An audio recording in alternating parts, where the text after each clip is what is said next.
الحمد لله رب العالمين والصلاة والسلام على خاتم النبيين اما بعد فاعوذ بالله من الشيطان الرجيم بسم الله الرحمن الرحيم الصلاة والسلام عليك يا رسول الله وعلى آلك واصحابك يا حبيب الله الصلاة والسلام عليك يا نبي الله وعلى آلك واصحابك يا نور الله۔ درود پاک پڑھنے کے بے شمار فضائل و برکات ہیں، بہت سارے واقعات، بہت ساری حدیثیں فضائل درود میں ملتی ہیں، مگر بعض اوقات ایسا ہوتا ہے کہ کچھ لوگ یہ سمجھتے ہیں کہ درود پاک بڑی اچھی چیز ہے، پڑھ لیں تو بڑا کمال ہے، لیکن نہ پڑھیں تو کوئی پرابلم نہیں ہے۔ نارملی درود پاک کو لوگ گرانٹڈ لے لیتے ہیں، ایسا نہیں ہے۔ درود پاک بعض موقعوں پر پڑھنا ضروری ہے، اور درود پاک سے دوری بعض اوقات ہلاکت کا سبب بن جاتی ہے۔ ایک حدیث پاک سنیے، اللہ کے حبیب علیہ الصلوۃ والسلام فرماتے ہیں جو درود پاک پڑھنا بھول گیا وہ جنت کا راستہ بھول گیا۔ درود پاک کو چھوڑنا نہیں ہے، یہ جنت میں جانے کا راستہ ہے۔ اب جو میں آپ کو حدیث سنانے جا رہا ہوں نا، اس میں مزید نہ صرف درود پاک کی اہمیت کا اندازہ ہوگا، بلکہ ماہ رمضان اور والدین، ان سب کی اہمیت کا اندازہ ہوگا۔ سرکار دو عالم نور مجسم صلی اللہ تعالی علیہ وسلم ایک بار مسجد نبوی شریف میں ممبر اقدس پر تشریف لے گئے، اور میرے آقا علیہ الصلوۃ والسلام نے ممبر اقدس پر اپنا جب پہلا پیر رکھا، قدم مبارک رکھا تو فرمایا آمین۔ اگلا قدم رکھا، فرمایا آمین۔ تیسرا قدم مبارک رکھا، فرمایا آمین۔ صحابہ کرام کا کمال یہ تھا کہ جب بھی وہ پیارے آقا علیہ الصلوۃ والسلام میں کوئی غیر معمولی چیز دیکھتے تھے، ان یوزول کوئی معاملہ دیکھتے تو فوراً سوال کرتے تھے۔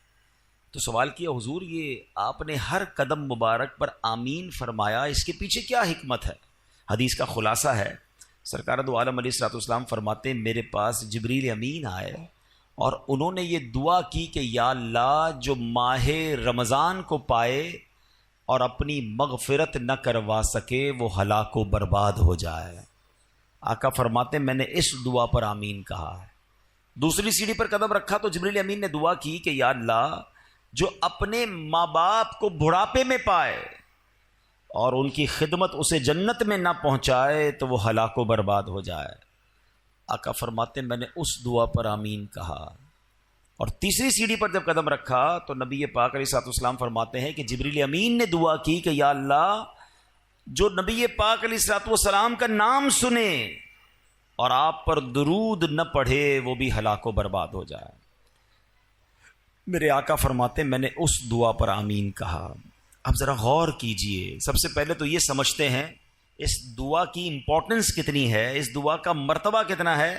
دعا کرنے والے کون ہیں؟ فرشتوں کے سردار جبریل امین، اور آمین کہنے والے کون ہیں؟ نبیوں کے سردار صلی اللہ تعالی علیہ وسلم، جناب رحمت للعالمین۔ اٹ مینز دعا کے قبولیت میں تو کوئی شک نہیں ہے۔ اب یہ تینوں کام بڑے اہم ہو گئے نا، رمضان ملے اور مغفرت نہ ہو وہ مارا جائے گا، وہ برباد ہو جائے گا۔ لیکن آپ سوچیں کہ رمضان میں میری اور آپ کی مغفرت کا انتظام کیسا کیا رب نے۔ آئے ہائے، قربان جائیں اللہ کی رحمت پر۔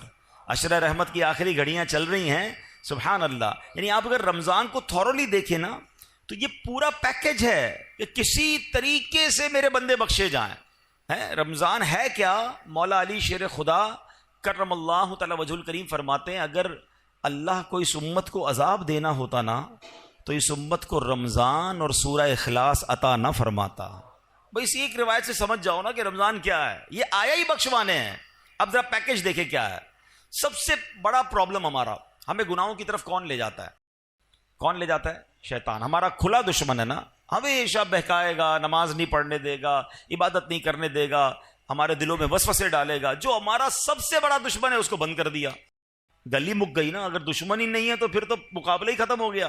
اچھا، شیطان کو بند کیا، جنت کے دروازے کھول دیے، دوزخ کو تالے لگا دیے گئے، اور پھر سبحان اللہ فرمایا کہ روزہ دار کے لیے سمندر میں مچھلیاں، سوراخوں میں چونٹیاں بھی دعائیں کرتی ہیں۔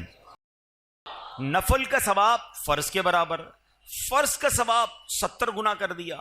روزانہ افطار کے وقت 10 لاکھ گناہگار جہنم سے آزاد کر دیے گئے۔ اچھا، روزانہ رات رحمت کا فرشتہ ندا دے رہا ہے، آسمان سے آوازیں لگائی جا رہی ہیں، ہے کوئی مانگنے والا اس کی توبہ قبول کی جائے، ہے کوئی مغفرت کا سوالی اس کا سوال. یعنی جو فقیر ہوتا ہے نا وہ سخی کے در پہ جا کر کہتا ہے کچھ دے دو آپ کی مہربانی، وہاں سے خود ندائیں ہیں کہ مانگ لو جو مانگنا ہے. یہ بتاؤ بخشش کا کوئی بہانہ نہیں چھوڑا گیا ہے. لیکن اگر پھر بھی رمضان میں کوئی نہ بخشا جائے، جو اس مہینے میں بھی گناہ کرے، روزے نہ رکھے، نمازیں نہ پڑھے، ہیں اس مہینے میں راتوں کو گناہ میں گزارے، راتوں میں پھر برے کام کرے. اب کتنی سخت بات ہے کہ تمہارا دشمن شیطان بند کر دیا پھر بھی تم گناہوں سے باز نہیں آ رہے. اب اس میں بھی کچھ لوگوں کو وسوسہ آتا ہے کہ یار جب شیطان بند ہے تو گناہ کیوں ہو رہے ہیں؟ تو اس کی وجہ یہ علماء نے بڑی پیاری مثال دی کہ اگر آپ سائیکل چلائیں اور چلاتے چلاتے بہت دیر تک چلاتے رہے، اس کے بعد پیڈل مارنا چھوڑ دیں، پھر بھی سائیکل کافی دیر تک چلتی رہتی ہے. تو 11 مہینے جو شیطان نے پیڈل مارے نا ہم پر، تو یہ سائیکل کو بریک تو اچھا سائیکل پیڈل مارنا چھوڑ دیں پھر رکے گی کیسے؟ ایک بار روک دیں، اب نہیں چلے گی، کیونکہ جب تک آپ پیڈل نہیں ماریں گے سائیکل نہیں چلے گی. ایسا ہی ہے نا، ہم بریک نہیں مارتے. ہونا یہ چاہیے پہلی رمضان کو ہی بریک لگا دیں کہ بس اب گناہ نہیں کرنے. تمہارے گناہوں والے دوست دور، موبائل میں سارے وہ تمام گروپ سے ایگزٹ، تمام پیجز سے باہر جو مجھے گناہ کرواتے. بریک تو لگاؤ نا، پھر نہیں ہوگا رمضان میں گناہ. اگر بریک ہی نہیں لگ رہا، ہمیں دوست بھی وہی چاہیے، ہمیں موبائل میں بھی وہی دیکھنا ہے، ہمیں جناب معاذ اللہ ٹی وی میں بھی وہی دیکھنا ہے. تو آپ سوچیں رمضان میں گناہ کی پنشمنٹ بھی زیادہ ہے، اس کی سزا بھی زیادہ ہے، مگر لوگ گناہوں سے باز نہیں آتے رمضان میں. ایک حدیث سے اس کی سیویرٹی، اس کی سختی سمجھو. حدیث پاک کا مضمون ہے جو رمضان میں ایک گناہ کرے، ایک گناہ، اس کے 1 سال کے اعمال برباد کر دیے جائیں. ایسا نہ ہو کہ رمضان میں کروڑوں بخشے جائیں اور ہم اپنی بری عادتوں کی وجہ سے مارے جائیں. رمضان کی راتیں گناہوں کے لیے نہیں، عبادت کے لیے ہیں. رمضان کھانے پینے کے لیے نہیں، یہ تلاوت اور سجدوں کے لیے آیا ہے. تو نمبر 1 اس دعا کو یاد رکھنا کہ نبی پاک نے آمین کہا ہے کہ جو رمضان کو پائے اور اپنی مغفرت نہ کروا سکے وہ ہلاک ہو جائے. دوسری کیا دعا تھی کہ یا اللہ جو اپنے والدین کو بڑھاپے میں پائے اور ان کی خدمت اسے جنت میں نہ پہنچائے تو وہ بھی ہلاک و برباد ہو جائے. اب سوچئے کہ ہم اپنے والدین کی کتنی خدمت کرتے ہیں. جب والدین کی بات چلی ہے نا تو چلیں پہلے میں ہماری امی حضور حضرت خدیجۃ الکبریٰ رضی اللہ تعالیٰ کا بھی کچھ ذکر کر لوں کہ کیا عظیم ہستیاں. 10 رمضان ان کا یوم وصال ہے. کمال کی حدیث سنیے گا، بخاری شریف کی حدیث. جب پیارے آقا علیہ الصلوۃ والسلام غار حرا میں تشریف لے جایا کرتے تھے، ایک دن یوں ہوا کہ پیارے نبی رسول ہاشمی علیہ الصلوۃ والسلام غار حرا میں تشریف فرما تھے. حضرت جبریل امین بھی بارگاہ رسالت میں حاضر تھے. اتنے میں مسلمانوں کی پیاری امی جان رسول اکرم صلی اللہ تعالی علیہ وسلم کی زوجہ محترمہ حضرت خدیجۃ الکبریٰ رضی اللہ تعالیٰ عنہ دور سے آتی ہوئی نظر آئیں. آگے کیا ہوا؟ بخاری شریف کی حدیث سے پاک سنیے کہ صحابی رسول حضرت ابو ہریرہ رضی اللہ تعالیٰ عنہ فرماتے ہیں حضرت جبریل امین نے خدیجۃ الکبریٰ رضی اللہ تعالیٰ عنہ کو دیکھا تو عرض کیا یا رسول اللہ صلی اللہ تعالی علیہ وسلم، یہ خدیجہ آ رہی ہیں، ان کے پاس برتن ہے جس میں کھانا ہے، جب وہ آپ کے پاس پہنچ جائیں تو انہیں اللہ پاک کا بھی سلام دیجئے، میرا بھی سلام کہیے، اور انہیں یہ خوشخبری سنا دیجئے کہ جنت میں ان کے لیے اندر سے خالی یعنی خولدار موتیوں سے بنا ہوا گھر ہے جس میں نہ کوئی شور ہے نہ کوئی تکلیف ہے. اللہ کا سلام، جبریل امین کا سلام اور جنت میں گھر کی بشارت. جب حضرت خدیجہ نبی پاک کے پاس پہنچی تو پیارے آقا علیہ الصلوۃ والسلام نے فرمایا اللہ پاک اور حضرت جبریل نے تمہیں سلام کہا ہے. تو اس کا جواب دیتے ہوئے حضرت خدیجہ نے کیا کہا؟ ان اللہ هو السلام وعلی جبریل السلام وعلیک السلام ورحمۃ اللہ وبرکاتہ. یعنی اللہ پاک سلام ہے اور حضرت جبرائیل اور آپ علیہ الصلوۃ والسلام پر سلامتی، اللہ پاک کی رحمتیں اور برکتیں ہوں. یہ مرتبہ ہے ہماری امی حضور حضرت خدیجۃ الکبریٰ رضی اللہ تعالی عنہا کا. مادر اولین اہل ایمان کی ہے یہ اس کی بزرگی و پاکیزگی، برگزیدہ ہے رب محمد کی بھی، عرش سے جس پہ تسلیم نازل ہوئی، اس سرائے سلامت پہ لاکھوں سلام.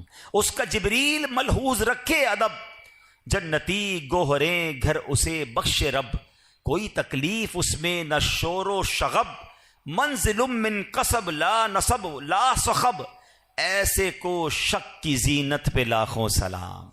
سبحان اللہ. حضرت خدیجہ کا مرتبہ آپ کا کچھ تعارف بھی سن لیتے ہیں. سبحان اللہ، آپ رضی اللہ تعالیٰ عنہ کی کیا شان ہے. آپ کی کنیت ام قاسم ہے.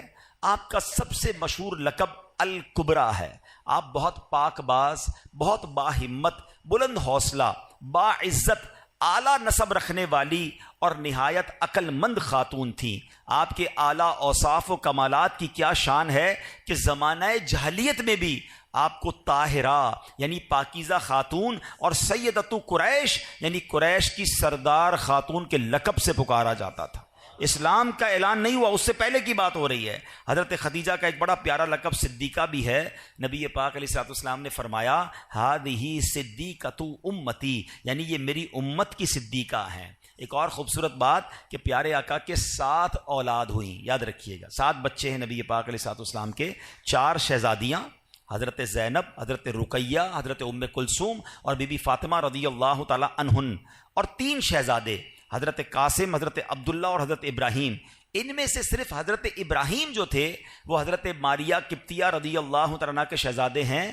باقی ساری اولاد نبی پاک علیہ الصلوۃ والسلام کی وہ حضرت خدیجہ رضی اللہ تعالیٰ عنہ سے ہے.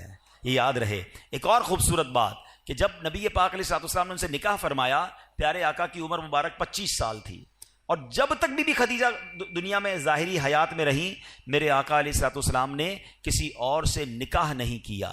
اور ایک اور شاندار بات کہ تمام دنیا کے سیدوں کی، حسنی حسینی سیدوں کی جو نانی جان ہیں وہ حضرت خدیجۃ الکبریٰ رضی اللہ تعالیٰ. 65 سال کی عمر میں 10 رمضان المبارک 10 سن نبوی آپ کا وصال مکہ مکرمہ میں ہوا. آج بھی آپ کا مزار جنت المعالی مکہ مکرمہ میں موجود ہے. اللہ کریم تربت حضرت خدیجہ پر اپنی کروڑوں رحمتوں کی بارش نازل فرمائے اور ہم سب کو ان کے فیضان سے مالا مال فرمائے. آپ ایک رول ماڈل ہیں. پیارے آقا علیہ الصلوۃ والسلام کی زندگی کا جو سب سے ٹف ٹائم تھا نا، وہ اسلام کا جب اعلان ہوا تھا. اس سے پہلے تو لوگ بڑا پیار کرتے تھے نا، آپ کو صادق اور امین کہتے تھے، مگر جب نبی پاک نے اعلان نبوت کیا تو اس کے بعد اپنے پرائے ہو گئے، جان کے دشمن ہو گئے. مگر آپ کی زوجہ حضرت خدیجہ نے جو نبی پاک کو حوصلہ دیا، جو آپ کا ساتھ دیا. پیارے آقا علیہ الصلوۃ والسلام اپنی زندگی کے حیات طیبہ کے آخری لمحات تک حضرت خدیجہ کو یاد کرتے تھے کہ خدیجہ نے مجھے اس وقت ساتھ دیا جب میرا کوئی ساتھ دینے والا نہیں تھا. تو یہ بات سیکھنی چاہیے ہماری ماؤں بہنوں کو کہ اگر گھر میں مرد کسی مشکل میں ہے، پریشانی میں ہے، تو ہمیں اس کا ساتھ دینا ہے، تانے نہیں دینے، ٹینشن نہیں دینی ہے. اور یاد رکھیں میری وہ بہنیں اور مائیں جو مشکل وقت میں اپنے شوہر کا، اپنے بھائی کا، اپنے والد کا ساتھ دیتی ہیں، وہ اللہ انہیں سکھ کے دن ضرور دکھاتا ہے. اور جو ہم نے سنا حدیث، پھر آتے اس دعا کی طرف، حضرت جبریل نے دعا کی کہ جو اپنے ماں باپ کو بڑھاپے میں پائے اور مغفرت نہ کروا سکے وہ ہلاک ہو جائے. تو اس سے سوچنا یہ ہے، اس سے سمجھنا یہ ہے کہ ماں باپ کی کتنی خدمت کرنی ہے، ماں باپ کی کتنی دعائیں لینی ہیں. میں آج ایک تحدیث نعمت کے لیے، شاید کسی کو یہ بات ترغیب کے لیے مل جائے، اس لیے بیان کرنے جا رہا ہوں. میرے ابو جان تقریباً 30 محرم کو آپ کا وصال ہوا. اللہ پاک ان کی بے حساب مغفرت فرمائے. ہمیں یہ ضرور اطمینان ہے کہ محرم کے اسی مہینے میں عاشورے میں انہوں نے عمرہ بھی کیا تھا، اور حدیث پاک ہے کہ ایک عمرہ دوسرے عمرے تک گناہوں کا کفارہ ہے. والد صاحب نماز کے لیے گھر سے نکلے تھے اور راستے میں چوٹ لگی، اور اسی چوٹ سے وہ پھر دنیا سے چلے گئے، واپس نہ آ سکے. تو جو راہ خدا میں نکلتا ہے، اللہ پاک اس کو، اس سے اچھی کیا موت ہوگی کہ نماز کی حالت میں وہ تشریف لے گئے. لیکن میں نے یہ سوچا کہ ماں باپ تو چلے گئے، اگر ماں باپ حیات ہوتے تو ہم ان کے ساتھ کوئی افطار تو کرتے نا، ان کی کوئی افطار کی دعوت تو کرتے. تو میں نے اور میرے بھائی نے مشورہ کیا کہ اب نہ امی ہیں نہ ابو ہیں، ان کی مسجدیں تو ہیں، تو کیوں نہ ہم وہاں جا کر قرآن خوانی کر کے ایک افطار اجتماع ان کے ایصال ثواب کا کریں، تاکہ ان کی روح کو ثواب پہنچے اور قبر میں بھی انہیں احساس ہو کہ انہیں بچے ان کے بھولے نہیں ہیں. یہ بات میں نہ کرتا، مگر میں اس لیے اس طرح کی بات کر رہا ہوں کہ شاید وہ لوگ جن کے ماں باپ چلے گئے ہیں ان کو ترغیب ملے کہ خدا کی قسم آج اگر آپ کے پاس ماں باپ ہیں، واللہ یو آر سو لکی، جس کے پاس ماں باپ بھی ہیں اور رمضان بھی ہے. آئے ہائے ہائے، اور کیا چاہیے تمہیں کہ ماں کے ساتھ افطار کرتے ہو، والد کے ساتھ افطار کرتے ہو، ماں کی دعائیں تمہارے ساتھ ہیں اور رب کی رحمتیں برس رہی ہیں. اس سے اچھی تو کوئی بات نہیں ہے. تو پلیز ماں باپ ہیں تو قدر کیجئے، دعائیں لیجئے، ان سے ان کو راضی کرنا، یہ تمہارے لیے جنت کا سامان ہے. حدیث پاک کا مضمون ہے جن سے ان کے ماں باپ راضی ان سے ان کا رب راضی، اور اگر ماں باپ ناراض تو رب ناراض، انہیں ناراض نہ کرنا، ہمیشہ خوش رکھنا۔ اور اگر ماں باپ چلے گئے ہیں تو انہیں بھولا نہ کرو، کسی نہ کسی بہانے انہیں تحفے پہنچایا کرو۔ ہم کیا تحفہ پہنچا سکتے ہیں؟ اب تو ان کو کوئی پیسے تو نہیں دے سکتے، کوئی سوٹ پیس بھی نہیں دے سکتے، مگر دعائیں تو دے سکتے ہیں، ثواب تو پہنچا سکتے ہیں۔ ہر بندہ اپنی حیثیت کے مطابق کرے، ضروری نہیں کہ آپ بہت بڑا افطار اجتماع اماں جان کے لیے کریں گے تو ہی ثواب پہنچے گا، پوری مسجد بنائیں گے، ہر بندہ اپنی حیثیت کے مطابق۔ آپ مسجد میں ایک اینٹ لگا دیں، اگر آپ کی جتنی حیثیت ہے، آپ 2 کھجوریں کسی کو کھلا دیں کہ یہ میرے ابو کے نام کی یہ کھجور، یہ میری والدہ کے نام کی کھجور، انہیں پتہ تو چلے، انہیں ان کی روح کو احساس تو ہو کہ بچوں نے یاد رکھا ہے، بھول نہیں گئے، بھولی بسری داستان نہیں بن گئے ہم۔ اور آج آپ اپنے ماں باپ کو یاد رکھیں گے، کل آپ کے بچے آپ کو مرنے کے بعد یاد رکھیں گے۔ تو یہ سلسلہ آگے بڑھنا چاہیے۔ ماں باپ کی وجہ سے ہم جو کچھ ہیں آج ہیں، اللہ جو ہمیں عطائیں فرما رہا ہے، انہوں نے دن رات ہمارے لیے دعائیں کی ہیں، تو ہمیں ان کی قبر میں انہیں راحت پہنچانی چاہیے، وقتاً فوقتاً انہیں تحفے بھجوانے چاہیے۔ عید آتی تھی تو ماں کو سوٹ پیس دیتے تھے نا، ماں کو تحفہ دیتے تھے، اب نہیں دے پا رہے تو کوئی مسجد میں صدقہ جاریہ والا کام کر کے امی کو ثواب پہنچا دیں، کسی غریب کا بھلا کر دیں، نیت یہ کریں کہ میں اپنے ماں باپ کے لیے کر رہا ہوں۔ آپ کو پتہ ہے ماں باپ کے لیے ایصال ثواب کرنا کتنی بڑی نعمت ہے؟ جو بچہ اپنے ماں باپ کے لیے حج کرتا ہے نا، یعنی اگر فرض حج پہلے کر لیا، اب نفلی حج کرنے جا رہا ہے اور نیت کرتا ہے کہ میں اپنے والدین کے لیے کر رہا ہوں، تو حدیثوں میں یہ الفاظ آتے ہیں کہ ماں باپ کو تو حج کا ثواب ملے گا، اس بچے کو 10 حج کرنے کا ثواب ملے گا۔ کمال کی ہستیاں ہیں، ان کی وجہ سے ہمارا ثواب بھی ملٹیپلائی ہو جاتا ہے، تو پھر کیوں انہیں بھولیں؟ خوب ایصال ثواب کریں، ان کی قبر پر جایا کریں۔ اور تیسری حدیث پاک کا جو جز تھا، تیسری دعا تھی کہ اللہ کے نبی علیہ الصلوۃ والسلام نے فرمایا کہ جو پیارے آقا علیہ الصلوۃ والسلام کا نام نامی سنے اور درود پاک نہ پڑھے وہ بھی ہلاک و برباد ہو جائے گا۔ تو خوب درود پاک پڑھیں، خوب درود پاک پڑھیں۔ اس مہینے میں درود پاک پڑھنے کی عادت ڈالیں۔ علماء نے یہ بڑا آسان کر دیا ہمارے لیے کہ اگر ہم کبھی نبی پاک علیہ الصلوۃ والسلام کا نام سنیں اور درود پڑھنا بھول گئے تو علماء کہتے ہیں دن میں ایک مخصوص تعداد میں درود پاک پڑھ لیا کرو، 100 بار، 200 بار، 300 بار، تو پورے دن میں جتنی بار بھی نام نامی سنا ہوگا، لیا ہوگا، درود نہیں پڑھ سکے تو اب جو یہ پڑھو گے یہ پڑھنا قائم مقام ہو جائے گا۔ تو اللہ کریم سے میں دعا کرتا ہوں کہ رب کریم ہمیں ماہ رمضان کی قدر نصیب فرمائے، اپنے والدین کی قدر نصیب فرمائے، ہمیں درود پاک کی کثرت کرنے کی توفیق عطا فرمائے۔ رمضان میں تراویح میں جی نہ چرایا کریں۔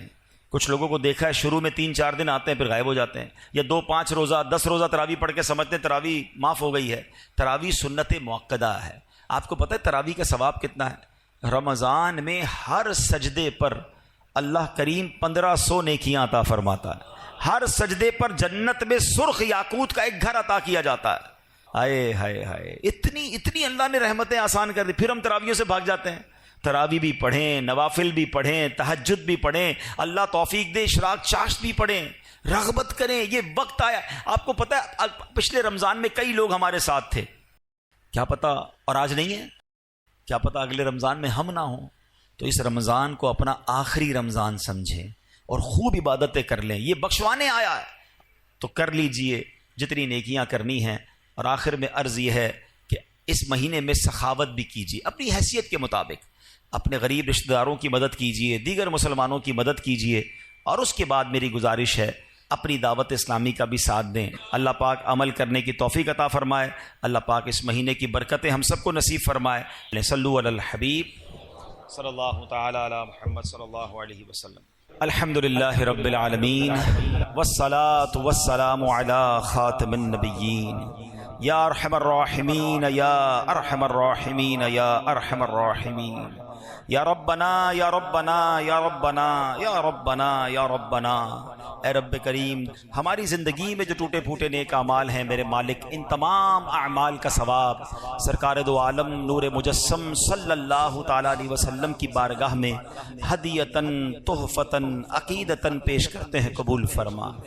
پیارے آقا کے وسیلہ جلیلہ سے تمام انبیاء کرام، تمام صحابہ کرام، بالخصوص ازواج مطہرات ہماری امی حضور حضرت خدیجۃ الکبریٰ رضی اللہ تعالی عنہا، تمام شہدائے کربلا، شہدائے بدر، شہدائے احد، والدین مصطفیٰ کی ارواح کو پیش کرتے ہیں قبول فرما۔